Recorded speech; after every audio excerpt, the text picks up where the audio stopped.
Hello, everyone. This is another episode of Fire Breathing Rob. Please like, subscribe, and share our videos. They're with amazing people that do amazing things all over the country. So thanks for listening. We have a special guest that's a return guest, and it's Brianna Fogden. And if you haven't heard her interview before, when she was previously on, I should say, definitely go back and check it out. It was really good about acting and also being in theater, etc. So definitely go and check that out. So Brianna, thanks so much for coming back on the program. We greatly appreciate it. Yeah, of course. We had so much to talk about that it only made sense to come back. Agreed. You did have a 21-day challenge that ended a couple days back. Can you speak about what that was and what was going on in it? Yeah, for sure. So I honestly don't even know what time is anymore. It was 21 days. So then maybe jump back a week and a half before that. I started it on April 1st. So sometime in mid-March, I had this idea in the shower where I think everyone does their best thinking. And it was, I felt a little helpless during this time and being like, what can I do to help? And this idea came to me to do this 21-day isolation transformation of, it takes 21 days to make or break a habit. So I think so many people right now are in the habit of negative thinking, negative thought processes of feeling like they're not in control of anything. And, we're all kind of like put in time out. And how do you break out of that cycle? And into a positive one, because I was feeling so good during this time. I still am feeling so good during this time. And it's because of the years of work that I've put into myself, of understanding how to raise my vibrations and how to break negative thought processes, because I have been at points in my life suicidal and very depressed. So kind of how did I get there and what have I found that's worked best for me? So I put together this 21-day thing and shared it on Instagram, and it did well. I got a lot of great feedback from people. I even got the attention of some therapists and life coaches who were messaging me saying that the program helped them and helped them help their clients, which is like wild to even hear, because I don't do that. I'm an actor, Right. you know what I mean? So to have that feedback is just like, it blew my mind. So yeah. So it really was just to create the habit of gratitude and positivity and positive thinking. And it really, at this time where we can't go out, I say go in. And we just don't know how to do that. No one teaches us how to do self-reflection, how to talk to ourselves, how to analyze every single thing in our lives. And I think now is a really good time to do that. Because, what else do you have to do? I mean, some people are still working and stuff, but now is a really good time without the distractions of the outside world. I think a lot of people get very caught up in the distractions and being too tired from their job or too tired from their multiple jobs. And then maybe there are kids involved and all these extracurricular things. And all we want to do is numb ourselves out by watching bad reality shows. None of us want to take an hour or 30 minutes to do a yoga sequence and meditate and ask ourselves tough questions. So I think getting into the habit of it makes it easier to do when the world reopens, getting into the habit of it now when you actually do have the time and the energy, assuming. And I made a statement too I did a day zero of kind of just introducing it. There is no expectation of anyone to do anything during this time. And I think a lot of people are feeling the weight of what's happening, which is really unprecedented in the world. We probably will never see anything like this again. So there was no obligation to feel like I have to doing this, but for the people who wanted to do it, I wanted to give them that option, because if I was at a different place in my life and I wasn't feeling this good, I would look for something like that to make me feel better. So I wanted to provide that. Right. Thank you for talking about that. Brianna Fogden here on Fire Breathing Rob. Brianna, I want to talk about this. You spoke about the feedback being great and all these therapists talking to you and, you know, how it helped them and their patients in general.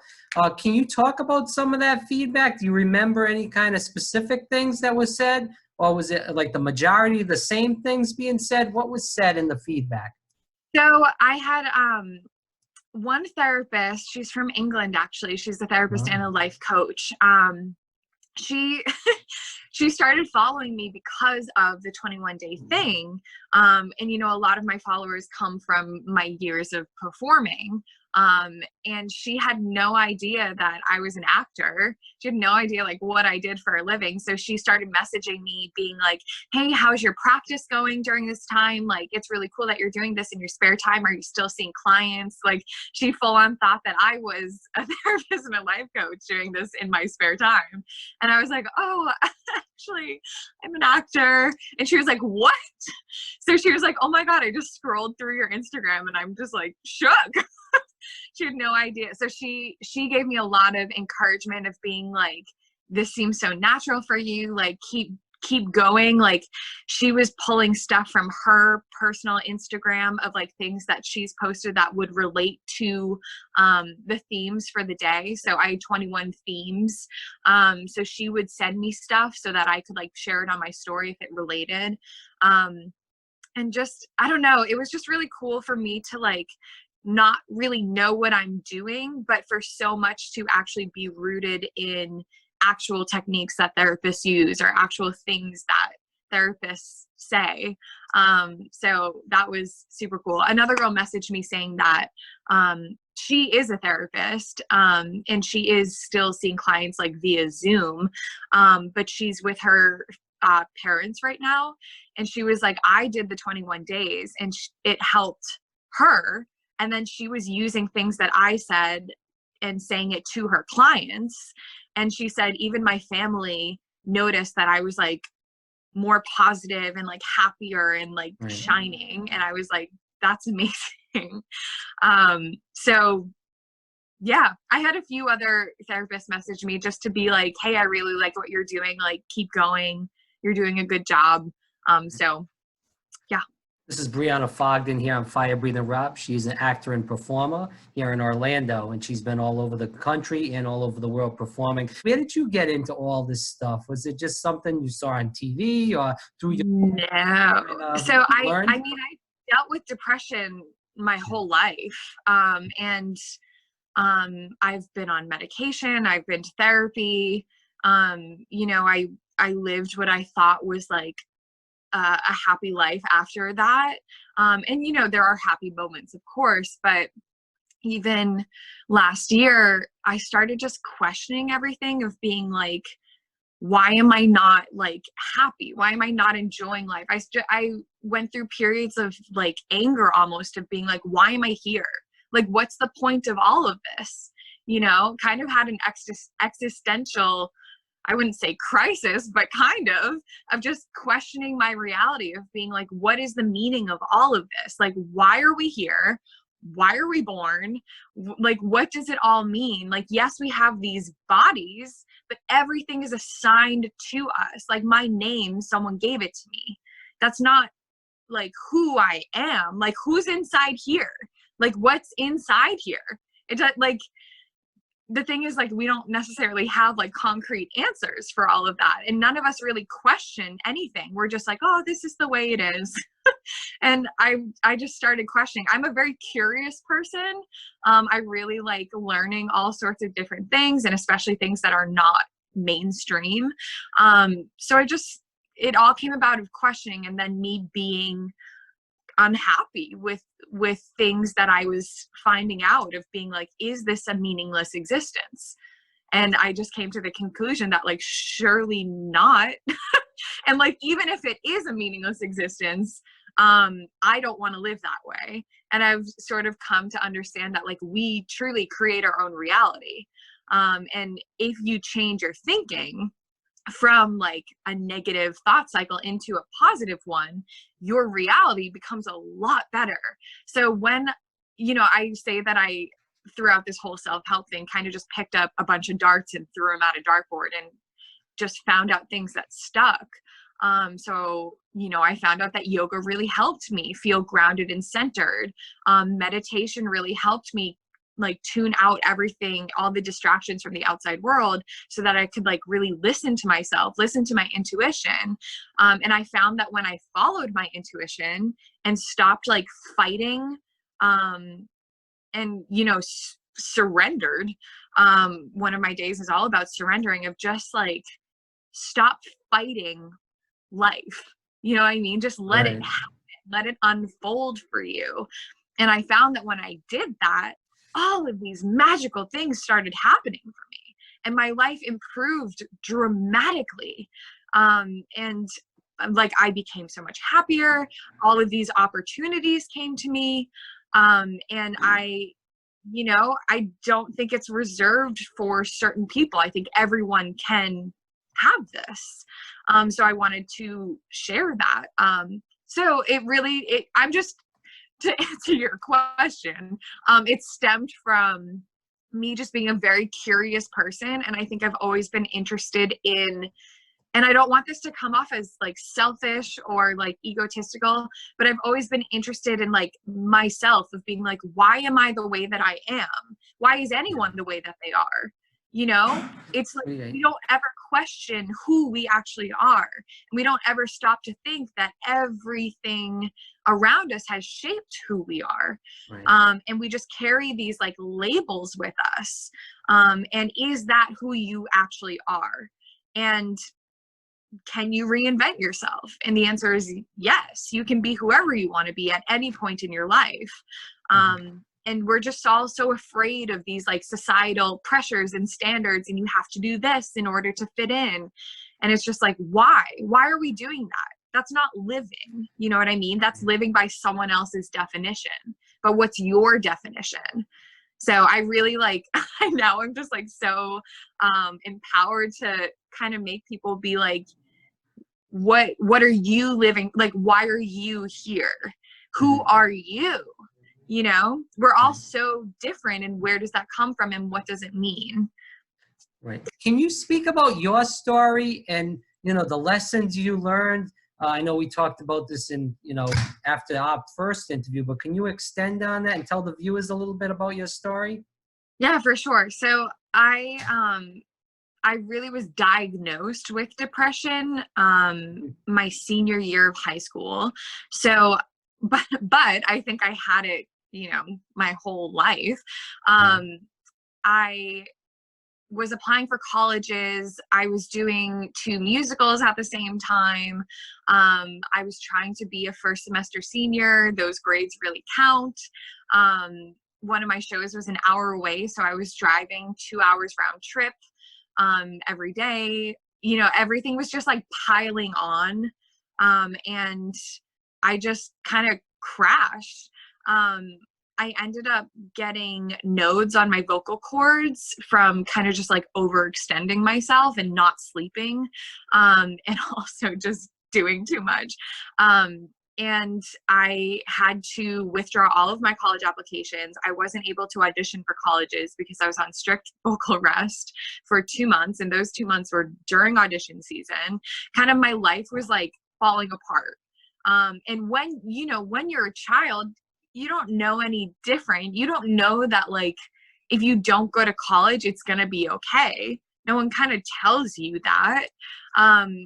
Just our society is, you go to school and then you go to college. Like, that's the path that is determined for us. And I come from a very academic focused town.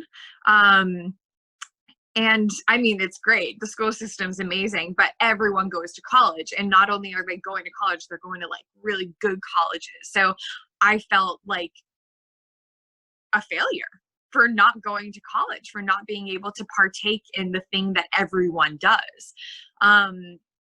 So that kind of just crushed me. And I became very suicidal. I my doctor prescribed me Prozac, and also because I couldn't focus because I was depressed. She prescribed me, or she declared that I had ADD as well, and prescribed me Adderall.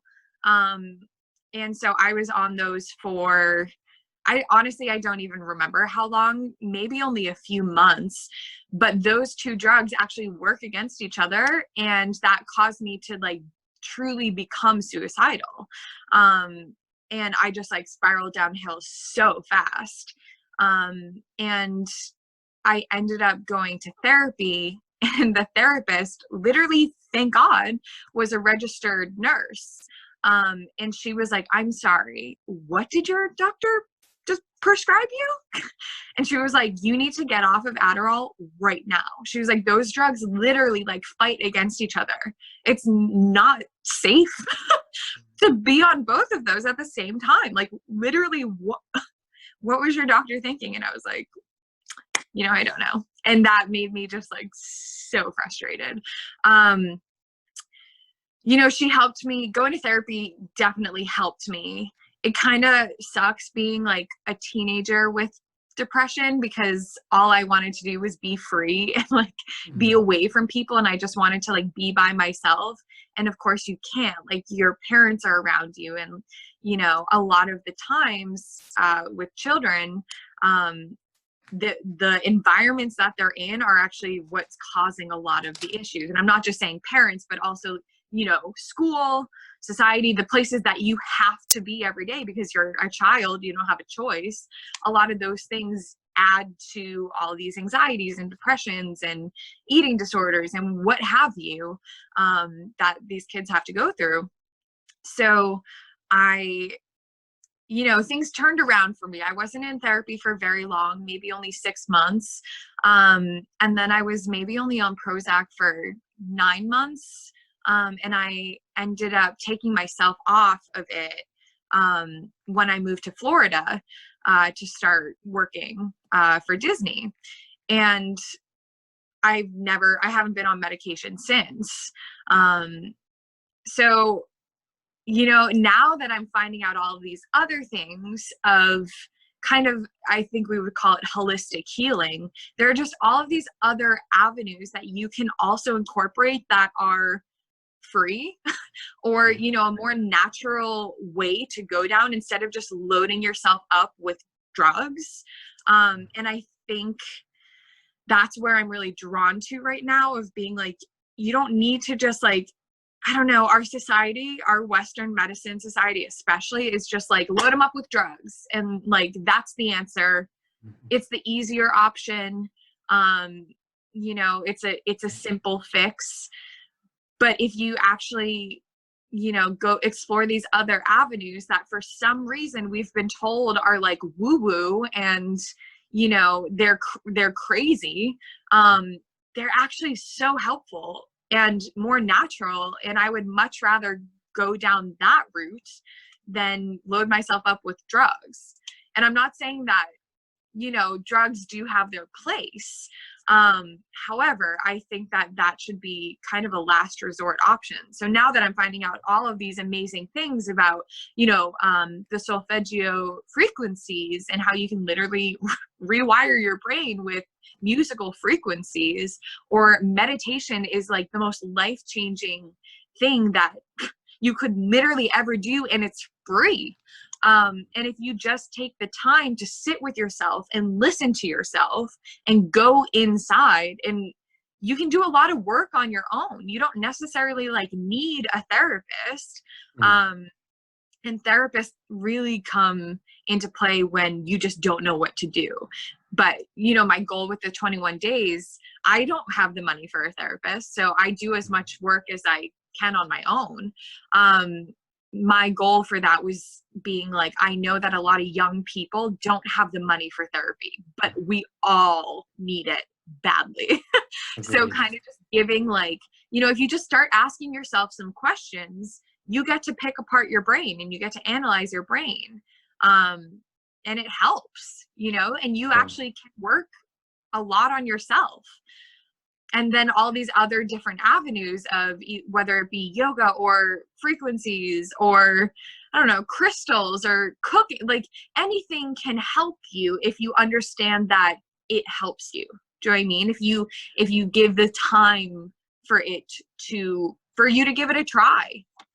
Right. I think the propaganda against yoga, meditation, holistic healing in general, It is propaganda. you're right, is by the drug companies because they want to, as you said, pump people with drugs. They make a lot of money off that. You look on TV consistently, you watch the news, whatever it may be, there's tons of pharmaceutical commercials, one after the other, with all these kind of funny cartoons and all other silliness in there. So I 100% agree with you. I do want to backtrack on two things you just spoke about.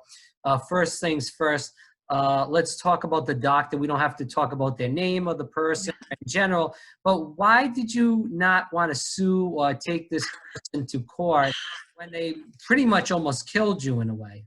You know, I don't think we realized it at the time.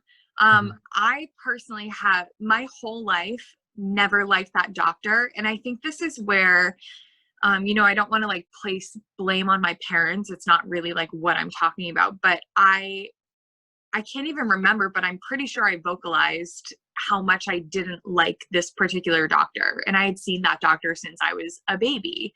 And, you know, even I was thinking about it today. It just, every time I walked into that office, like something wasn't right. It didn't sit with me. And I think that we as a society really don't listen to our intuition. We're never taught to listen to our intuition. And especially with children, adults just think they know it all and think they know how everything is and they think they know what's best. But children are so organic, like they haven't really been molded by society. So I think when children speak up about something, we really should listen more. So I never liked her, and I always knew something wasn't right. She always made me very like, my just whole self would just like curl up inside of me.